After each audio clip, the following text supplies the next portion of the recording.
لله الحمد لله نحمده ونستعينه ونستغفره ونؤمن به ونتوكل عليه ونعوذ بالله من شرور أنفسنا ومن سيئات أعمالنا من يهده الله فلا مضل له ومن يضلله فلا هادي له ونشهد أن لا إله إلا الله وحده لا شريك له ونشهد أن سيدنا وسندنا وحبيبنا ومولانا محمدا عبده ورسوله أما بعد قال الله تبارك وتعالى في القرآن المجيد والفرقان الحميد أعوذ بالله من الشيطان الرجيم بسم الله الرحمن الرحيم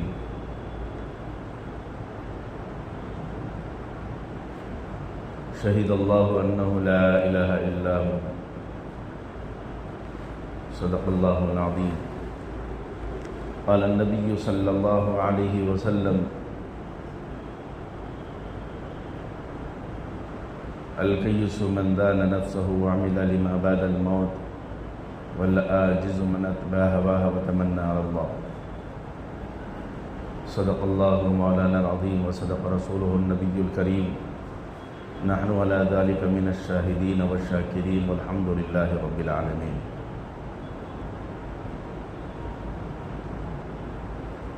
معزز بزرگوں اور عزیز ساتھیوں، اللہ رب العزت نے تخلیق انسان اور اس کے تمام احوال و ضروریات کی تکمیل یہ اللہ رب العزت نے اپنے قدرت کاملہ سے فرمائی۔ اسی طریقے سے تمام کائنات میں جتنی چیزیں ہیں، جتنی مخلوقات ہیں، ان تمام کو اللہ رب العزت نے اپنے قدرت کاملہ اور اپنی نگرانی میں اللہ تعالیٰ نے وجود میں لایا۔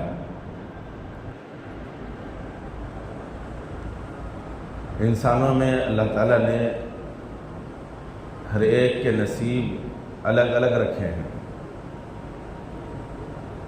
سب سے بہترین نصیب وہ لوگ کا ہوتا ہے جن کو اللہ تعالیٰ نے ایمان کی دولت سے مالا مال فرمایا۔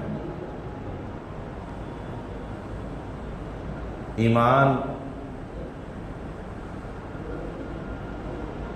یہ تمام نعمتیں جو اللہ تعالیٰ نے انسان کو دی ہے، ان تمام نعمتوں میں سب سے اہم اور لازوال نعمت وہ اسلام کی اور ایمان کی اور دین کی ہے۔ اس نعمت کا کوئی بدل نہیں ہے۔ جس کو اسلام مل گیا، جو اطاعت الہی اور اللہ رب العزت کے تعلیمات کے اوپر عمل کرنے کی جس کو اللہ تعالیٰ نے نصیب فرمایا، وہ نصیب والا ہے۔ تو یہ اللہ تعالیٰ نے مومنین کو اسلام کی دولت سے مالا مال فرمایا اور ان کو نصیب فرمایا اسلام۔ تو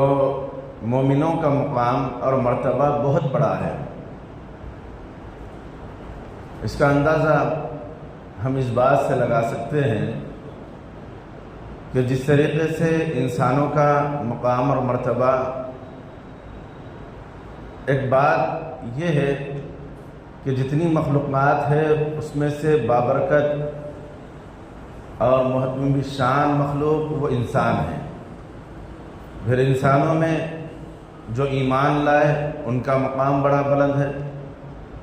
اور ان کا نصیب بہت اچھا ہے۔ اسی طریقے سے اللہ تعالیٰ نے زمینوں کا نصیب بھی رکھا ہے۔ جس طریقے سے انسانوں کا نصیب رکھا ہے، زمینوں کا بھی نصیب رکھا ہے۔ جس زمین کی نصیب مکمل ہو جاتی ہے اور اللہ تبارک و تعالیٰ جس زمین کو منتخب فرماتے ہیں، اس کو مسجد کہتے ہیں۔ جو مسجد کے لیے زمین منتخب ہو گئی، جو زمین اللہ کی عبادت کے لیے چنی گئی، وہ تا قیامت تک کے لیے زمین اللہ کی ہوگی، اور اس میں اللہ کے بندے عبادت کریں گے، جس میں اللہ کے بندوں کو راہ ہدایت ملے گی، اور وہاں سے اسلام مضبوط ہوگا، عقائد اسلام کی پختگی ہوگی، دین و اسلام وہاں سے نشر ہوگا، اور مساجد ہی سے اللہ تبارک و تعالی ایمان کو مضبوط کرتے ہیں، اسلام کو طاقت دیتے ہیں۔ اور یہ مساجد اللہ تبارک و تعالیٰ کی نظر میں بڑے ہی متبرک ہوتے ہیں اور بڑے ہی اہتمام کی جگہ ہوتی ہے۔ ان مساجد کی عزت احترام یہ مومنوں کا فرض بنتا ہے۔ اللہ تبارک و تعالیٰ نے کلام پاک میں مختلف مقامات پر اقیموا الصلاۃ و آتوا الزکاۃ، نماز کے قائم کرنے اور زکوٰۃ کے ادا کرنے کا حکم دیا ہے۔ نماز کہاں ادا کی جاتی ہے؟ انسان کے پاس جو سب سے اہم چیز ہے وہ ہے پیشانی، اور پیشانی جہاں ٹکائی جائے جس کو سجدہ کہتے ہیں، اور سجدہ گاہ کہتے ہیں جہاں ٹکائی جائے، تو عرف عام میں جس کو مسجد کہتے ہیں، وہ مسجد وہ مقام ہوا کرتا ہے، اس کا وہ مرتبہ ہوا کرتا ہے، اس کا وہ بلند مقام ہوتا ہے کہ جہاں مومن آ کر اللہ کی بارگاہ میں اپنی متبرک پیشانی وہاں ٹکاتے ہیں۔ جب ہم اللہ کے بارگاہ میں آئیں، اللہ تبارک و تعالیٰ کے حضور آئیں، تو ان مساجد کو آباد وہی لوگ کرتے ہیں جو اللہ پر اور آخرت کے دن پر ایمان رکھتے ہیں۔ تو گویا ہمارے مساجد کا آنا، مساجد کو آباد کرنا، مساجد کی دیکھ بھال کرنا، مساجد کو آباد کرنا، یہ مومنوں کا فرض بنتا ہے۔ جب ہم اس کو آباد کریں گے، شاداب کریں گے، اللہ تبارک و تعالی ہماری نسلوں کو آباد کریں گے، ہماری زندگیوں میں خوشحالی لائیں گے، ہمیں سرسب و شاداب کریں گے۔ اور یہ مساجد دین کے قلعے ہوتے ہیں، اسلام کی بنیاد ہوا کرتی ہے۔ اللہ تبارک و تعالیٰ نے کلام پاک میں فرمایا کہ جو بندے ایمان رکھتے ہیں اور آخرت کے دن پر ایمان رکھتے ہیں، اللہ پر ایمان رکھتے ہیں، اور جتنی چیزیں ہیں عقائد اسلام کے تحت ان چیزوں پر ایمان رکھتے ہیں، تو ان کا ایمان کامل ہوتا ہے، اور کامل لوگ اللہ کے دربار میں حاضر ہوتے ہیں، یعنی مساجد میں حاضر ہوتے ہیں۔ مومن کامل کی علامت ایک یہ ہے کہ وہ اس کا دل مسجد میں اٹکا رہے، ایک نماز ہونے کے بعد دوسری نماز کا انتظار کرے۔ یہ مومن کا دل ہوا کرتا ہے، مومن کی مسجد سے لگاؤ ہونے کی علامت ہوا کرتی ہے، یہ مومن کامل ہونے کی علامت ہوا کرتی ہے۔ تو عزیز ساتھیوں، آج دنیا کے اندر، خصوصاً ہمارے ملک کے اندر بڑے ہی پیچیدہ حالات چل رہے ہیں۔ وجہ کیا ہے؟ اس کی وجہ ہم خود ہیں، کیونکہ اللہ تبارک و تعالیٰ نے نبی رحمت صلی اللہ علیہ وسلم اور اس سے پہلے بے شمار انبیاء علیہ السلام کو مبعوث فرمایا، اور اپنے دین کی اشاعت کے لیے اور اپنے پیغام کو انسانوں تک پہنچانے کے لیے نبیوں کو پیدا فرمایا۔ نبیوں نے وہ کام مکمل کیا۔ خود نبی رحمت صلی اللہ علیہ وسلم کے بارے میں آتا ہے کہ کلام پاک میں اللہ تبارک و تعالیٰ فرماتے ہیں الیوم اکملت لکم دینکم و اتممت علیکم ورضیت لکم الاسلام دینا، کہ اللہ تبارک و تعالیٰ نے نبی رحمت صلی اللہ علیہ وسلم کے ذریعے سے اسلام اور دین کو انسانوں تک پہنچایا، اور دین کو اللہ تبارک و تعالیٰ نے پسند فرمایا، اور اللہ تبارک و تعالیٰ اسلام سے راضی ہو گئے، خوش ہو گئے۔ یہ چیزیں جو ہے یہ مومنوں کے لیے اللہ تعالیٰ نے خوشخبری کے تحت بیان فرمایا ہے۔ اور ایک جگہ اللہ تبارک و تعالیٰ نے نبی رحمت صلی اللہ علیہ وسلم سے مخاطب ہوتے ہوئے فرماتے ہیں، اے نبی، ہم نے آپ کو پیغمبر بنایا ہے، آپ کو رسول بنایا ہے کہ آپ میرے احکامات کو اور میری تعلیمات کو عالم اسلام کے اندر، پورے عالم کے اندر، پوری دنیا کے اندر آپ اسلام کو پھیلا دیجیے، اور پیغام پہنچانا آپ کا کام ہے، اور باقی کام لوگوں کا دین کے اوپر راغب ہونا اور دین میں داخل ہونا یہ ان کا نصیب ہے کہ میں جس کا جیسا نصیب لکھا ہوں، جن کا جیسا نصیب ہوگا وہ ویسے ہی کام کرے گا۔ جب یہ آیت نازل ہوئی شہید اللہ انہ لا الہ الا اللہ، تو اللہ تبارک و تعالیٰ نے یہ آیت کے شان نزول میں یہ واقعہ بیان کیا گیا ہے کہ یہودی جب ملک شام سے مدینہ منورہ تشریف لائے، یہودی دو تھے وہ لوگ، تو آپس میں ایک دوسرے کو دیکھنے لگے اور وہ یہ کہنے لگے کہ یہ شہر کی تو وہ علامتیں محسوس ہو رہی ہے جو علامتیں ہم نے پڑھی تھی، جو علامتیں ہم نے حاصل کی تھی۔ وہ یہود کے علماء تھے، وہ لوگ پڑھے لکھے تھے، ان لوگوں نے آثار اور جو ان کی کتابوں میں اللہ تبارک و تعالیٰ نے آخری نبی اور نبی کی علامتیں جو بیان کی گئی تھی، اور جو شہر کے اندر جو شہر ہوگا اور وہاں کی آبادی ہوگی، وہاں کے درخت ہوں گے، وہاں کے سرسب و شاداب پھلے ہوں گے، ان تمام چیزوں کا تذکرہ اللہ تبارک و تعالیٰ نے جو پچھلی کتابوں میں بھیجے تھے اور پچھلی کتابوں میں نازل فرمائی تھی، ان سب کو وہ پڑھ کر آئے تھے۔ انہوں نے کہا، ایک دوسرے سے کہا کہ یہ تو شہر ویسے ہی لگ رہا ہے جیسے کہ آخری نبی آنے کی جو علامتیں ظاہر کی گئی ہے وہ شہر یہی ہے۔ پھر جب وہ آگے بڑھے، نبی رحمت حضرت محمد مصطفیٰ صلی اللہ علیہ وسلم سے ملاقات ہوئی، جب بات ہوئی تو وہ آپس میں کہنے لگے کہ ان کے بات اور ان کے تذکرے سے یہی پتہ چلتا ہے کہ یہی آخری نبی ہے۔ انہوں نے کہا کہ کیا آپ محمد ہیں؟ نبی رحمت صلی اللہ علیہ وسلم نے فرمایا، ہاں میں محمد ہوں۔ وہ لوگ کتاب میں پڑھے تھے کہ آخری نبی ہوں گے، ان کا نام محمد ہوگا اور شہر کی یہ علامتیں ہوگی، اور وہ جو رسول ہوں گے، آخری رسول ہوں گے، ان کی علامتیں ایسی ہوگی، وہ پاک صاف ہوں گے، سچے ہوں گے، صادق ہوں گے،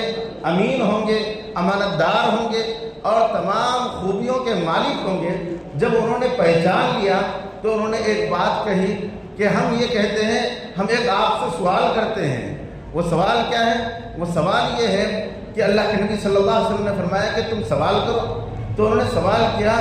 کہ اسلام اور دین کسے کہتے ہیں، اور اللہ تبارک و تعالیٰ کے اوپر ایمان لانا کسے کہتے ہیں؟ تو اللہ کے نبی صلی اللہ علیہ وسلم نے یہی آیت تلاوت فرمائی، اشہد ان لا الہ الا اللہ۔ تو جب یہ آیت تلاوت کی تو اللہ تبارک و تعالیٰ،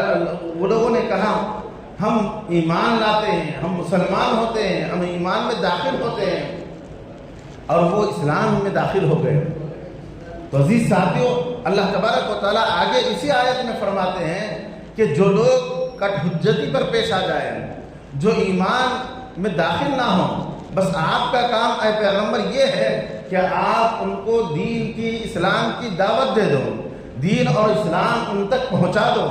پہنچانا آپ کا کام ہے۔ اللہ تبارک و تعالیٰ نے آخری آیت جو نازل فرمائی، الیوم اکملت لکم، کہ آپ نے کامل طریقے سے، مکمل طریقے سے اسلام کو پہنچا دیا ہے۔ اب بس کام تمہارا یہی ہے کہ تم اسلام اور دین، مذہب کیا ہے وہ آپ لوگوں تک پہنچا دو۔ اب لوگوں کا نصیب کیا ہوگا، وہ لوگ ایمان لائیں یا نہ لائیں، یہ میری ذمہ داری ہے، اور پیغام پہنچانا یہ آپ کا کام ہے۔ تو اللہ کے نبی صلی اللہ علیہ وسلم نے جب اسلام پیش کیا تو بعض یہودی کٹ حجتی پر پیش آئے، حجتیں پیش کرنے لگے۔ وہ لوگ اللہ کے نبی صلی اللہ علیہ وسلم سے دلیلیں لینے کے لیے کوشش کرنے لگے اور طرح طرح کے اختلافات کرنے لگے۔ تو اللہ تبارک و تعالیٰ نے فرمایا، اے نبی رحمت صلی اللہ علیہ وسلم، ہم نے آپ یہ کہہ دیجئے کہ میں اسلام لا لیا ہوں اور میرا رخ اللہ کی طرف ہے، اور اسی طریقے سے جو میرے اوپر میرے ہاتھ پر ایمان لا لیے ہیں ان کا بھی رخ اللہ کی طرف ہے، اور اللہ تبارک و تعالیٰ ان کے ایمان کو قبول فرمایا ہے، اور ان کا چہرہ اللہ کی طرف ہے، وہ اپنی پیشانی اللہ کی طرف جھکاتے ہیں، یہ چیزیں جو اللہ تبارک و تعالیٰ نے کلام پاک میں فرمائی ہے، یہ اسی وجہ سے فرمائی ہے کہ تا قیامت آنے والے تمام انسان وہ اللہ تبارک و تعالیٰ کی اطاعت کرے، اور انہی کے لیے یہ زیبا دیتا ہے جس کا نصیب اچھا ہو، جس کو ایمان کی دولت ملی ہو، جو اللہ تبارک و تعالیٰ اور آخری نبی ہونے پر ایمان لاتا ہوں، اللہ کے ایک ہونے پر گواہی دیتا ہوں، کیونکہ اللہ تبارک و تعالیٰ نے یہاں پر اس آیت مبارکہ کے اندر یہ بھی فرمایا کہ فرشتے بھی گواہ دیتے ہیں۔ اللہ تبارک و تعالیٰ اسلام کے بارے میں جس طریقے سے گواہی دیتا ہے کہ اسلام یہ کامل اور مکمل دین ہے، اسی طریقے سے فرشتے بھی گواہی دیتے ہیں کہ یہ کامل اور مکمل دین ہے۔ اور آگے اللہ تبارک و تعالیٰ نے فرمایا یہ اہل علم جو ہوا کرتے ہیں، جو علماء ہوا کرتے ہیں، جو دین کا علم حاصل کیے ہوئے ہوتے ہیں، جو پچھلی کتابوں کو پڑھے ہوئے ہوتے ہیں، اے نبی رحمت صلی اللہ علیہ وسلم، وہ لوگ بھی اسلام کی دین کی تصدیق کرتے ہیں۔ جس طریقے سے ملک شام سے آنے والے دو یہودی عالم نے اسلام کی حقانیت کو دیکھا، اسلام کی ان علامتوں کو دیکھا جو علامتیں انہوں نے پڑھ رکھی تھی، تو وہ لوگ اسلام لا لیے، دین کے اوپر قائم ہو گئے اور وہ حجتیں پیش کرنے نہیں لگے۔ تو اللہ تبارک و تعالیٰ نے آگے فرمایا کہ اے لوگوں، اگر تم اسلام لاتے ہو، اے عرب سے اللہ تبارک و تعالیٰ مخاطب ہو کر فرماتے ہیں، اے لوگوں اگر تم جس طریقے سے صحابہ نے اور نبی نے ایمان لا لیے ہیں، اگر ویسے ہی تم ایمان لا لو گے تو تم کامیاب ہو جاؤ گے، تمہارا کوئی جھگڑا نہیں، تمہیں کوئی سزا نہیں، تمہیں بخش دیا جائے گا، تمہیں معاف کر دیا جائے گا اور تمہیں جنت میں داخل کر دیا جائے گا۔ اگر تم اسلام نہیں لاتے ہو اور تم اللہ کے پیغام کو نہیں مانتے ہو تو اللہ کے نبی صلی اللہ علیہ وسلم کو اللہ تبارک و تعالیٰ یہاں پر تسلی دے رہے ہیں، واللہ بصیر بالعباد، اللہ تبارک و تعالیٰ بندوں کو دیکھ رہا ہے۔ اللہ تبارک و تعالیٰ فرماتے ہیں کہ جو کٹ حجتی کرتے ہیں، جو ایمان میں داخل نہیں ہوتے، جو پیغام پہنچنے کے بعد، اسلام پہنچنے کے بعد، تو اللہ تبارک و تعالیٰ فرماتے ہیں اے نبی آپ ان کے اوپر حجت قائم مت کیجئے،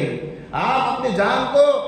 جھوکم میں مت ڈالیے بلکہ پیغام پہنچا دیجئے۔ اب بس آگے کی کارروائی میں کرنے والا ہوں، میں ان بندوں کو دیکھنے والا ہوں۔ جب دنیا میں ہم دیکھتے ہیں کہ اگر کوئی منصب والا، کوئی عہدے والا، کوئی بڑا آدمی یہ کہہ دے غصے میں یا ہمارے کسی بات سے ناراض ہو کر میں تجھے دیکھ لوں گا، تو ہم پریشان ہو جاتے ہیں، ہمارے لالے کھڑے ہو جاتے ہیں، ہمارے پسینے چھوٹ جاتے ہیں کہ وہ دیکھ لے گا تو اب ہمیں کیا کرے گا، ہمارا انجام کیا ہوگا، ہم کو کہاں تک پہنچایا جائے گا، ہمیں کیسے ستایا جائے گا، ہم کو کیسے پریشان کرے گا۔ اب ہم پریشان ہونے لگتے ہیں کیونکہ ایک دنیا کا ایک منصب والے نے یہ تاکید کر دی کہ اب میں تجھے دیکھ لوں گا۔ یہاں پر اللہ تبارک و تعالیٰ فرماتے ہیں اے نبی رحمت صلی اللہ علیہ وسلم میں ان بندوں کو دیکھ رہا ہوں، واللہ بصیر بالعباد، اللہ تبارک و تعالیٰ بندوں کو دیکھ رہے ہیں کہ کون ایمان لاتے ہیں، کون اسلام پر داخل ہوتے ہیں، کون اللہ تبارک و تعالیٰ کی وحدانیت کا اقرار کرتے ہیں، اور جو نہیں کر رہے میں ان کو دیکھ رہا ہوں۔ تو اللہ تبارک و تعالیٰ جب دیکھ رہے ہیں تو عزیز ساتھیوں ہمیں کیا کرنا چاہیے، ہمیں کیسے ہونا چاہیے، ہمیں اسلام کے اندر مکمل داخل ہونا چاہیے۔ اگر ہم اسلام اور دین کے اندر اگر کامل طریقے سے داخل نہیں ہوں گے اور احکامات الہی کو مکمل طریقے سے فالو نہیں کریں گے تو عزیز ساتھیوں ہمارے لیے بڑی ہی مشکل کی بات ہے، کیونکہ اللہ تبارک و تعالیٰ جب دیکھ رہے ہیں تو ہمارے ہر عمل کو دیکھ رہے ہیں، ہمارے ہر نشے و فراز کو دیکھ رہے ہیں، ہمارے اٹھنے بیٹھنے کو، ہمارے رہنے سونے کو، ہمارے کھانے پینے کو، ہر عمل کو اللہ تبارک و تعالیٰ دیکھ رہے ہیں۔ تو اب ہمارا ہر وہ عمل وہ ہونا چاہیے جس میں اللہ کی رضا ہو، اللہ کی خوشنودی ہو، اللہ کی فرما برداری ہو۔ اگر اس کے مطابق اگر ہم کام کر رہے ہیں تو اسی ساتھیوں ہم کامیاب ہیں۔ اب اس کے لیے ہمیں کیا کرنا چاہیے، ہم کیسے اللہ تبارک و تعالیٰ کے برگزیدہ بندے بن سکتے ہیں، اللہ کے کیسے ہم قریب مقرب بندے بن سکتے ہیں۔ اب اس کے لیے ضروری ہے کہ اللہ تبارک و تعالیٰ نے کلام پاک میں فرمایا کہ خود اللہ تبارک و تعالیٰ دین و اسلام کے بارے میں گواہی دیتا ہے، اسی طریقے سے جو ملائکہ ہیں، جو اللہ کے مقرب بندے ہیں، جو اللہ کے مقرب فرشتے ہیں وہ اسلام کے بارے میں گواہی دیتے ہیں، اسی طریقے سے جو اہل علم ہیں وہ بھی دین و اسلام کے بارے میں گواہی دیتے ہیں۔ تو لہذا آج کے زمانے میں وحی کا سلسلہ نہیں، نہ ہی فرشتے ہم تک آ کر ہم کو بتاتے ہیں کہ یہ کیجئے یہ کیجئے، لیکن ہم کو ایک چیز ملتی ہے، وہ ہے علماء اکرام کی تربیت اور ان کی نسبت، اور ان کے ساتھ رہ کر علم دین حاصل کرنے کا مواقع ہمیں بہت سارے ملتے ہیں۔ حضرت پیر ذوالفقار صاحب دامت برکاتہم جو بہت بڑے اللہ والے ہیں، ولی کامل ہیں، وہ ایک واقعہ بیان کرتے ہیں کہ جب لوگ جنت میں چلے جائیں گے اور جنتی جنت میں چلے جائیں گے اور آخری جو جنت میں جانے والا ہے وہ بندہ بھی اپنے گناہوں کو دھل کر جہنم میں جل کر وہ پاک ہو جائے گا، تو اللہ تبارک و تعالیٰ اس کو بھی جہنم سے نکال کر مومن کو جنت میں ڈالیں گے، اور وہ جنت کیسی ہوگی؟ اس دنیا سے 700 گنا بڑی جنت ہوگی۔ اتنی بڑی جنت میں اس کو اللہ تبارک و تعالیٰ پہنچائیں گے، تو اللہ تبارک و تعالیٰ تمام جنتیوں سے پوچھیں گے تمہارے کوئی اور مطالبات ہیں؟ دعا کیجئے کہ میں تمہاری دعاؤں کو قبول کروں گا۔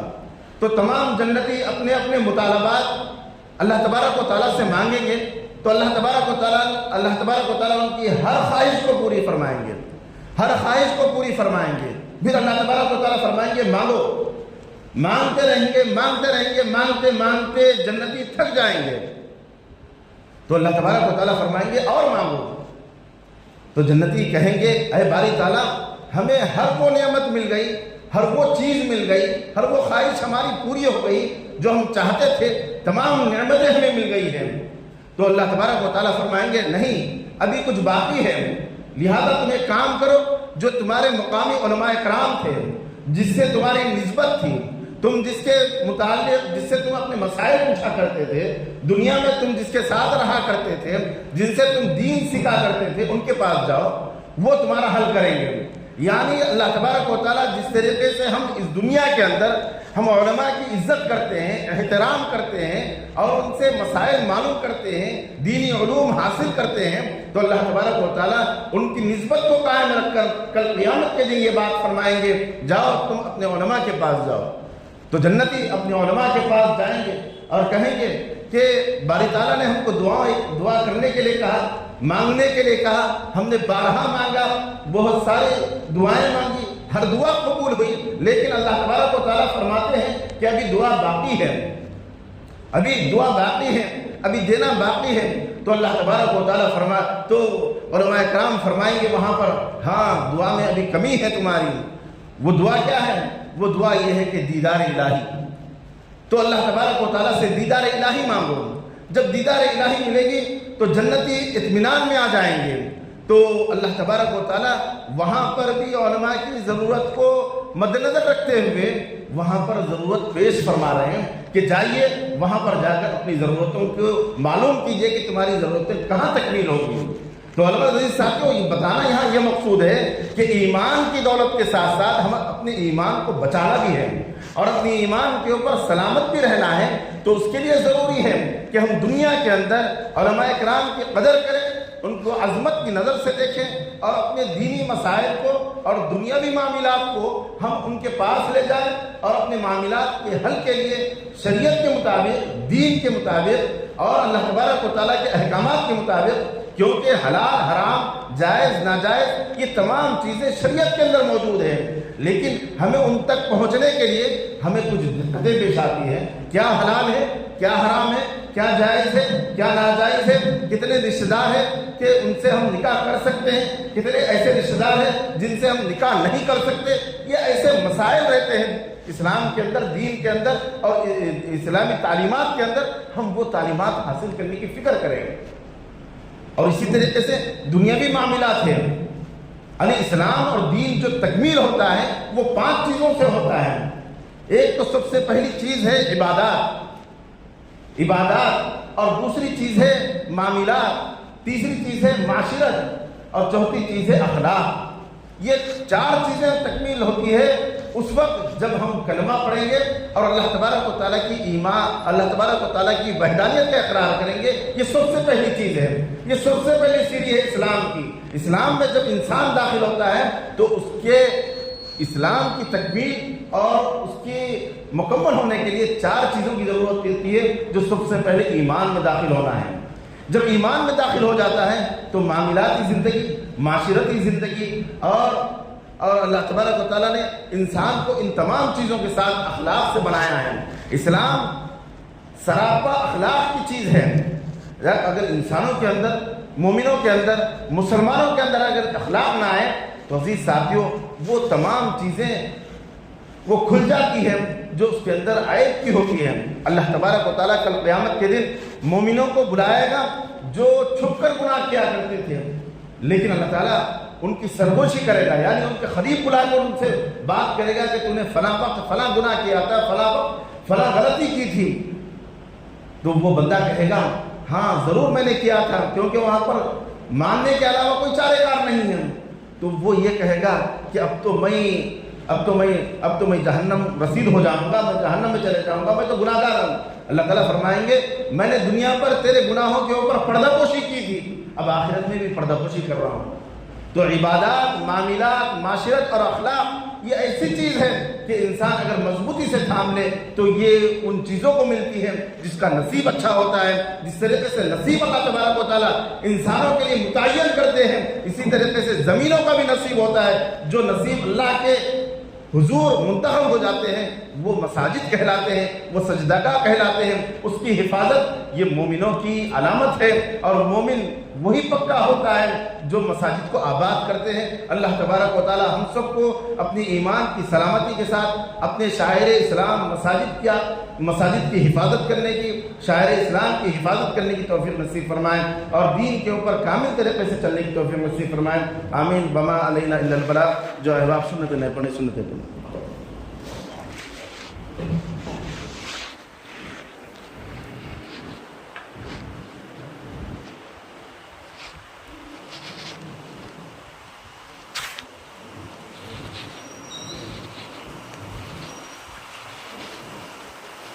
Good.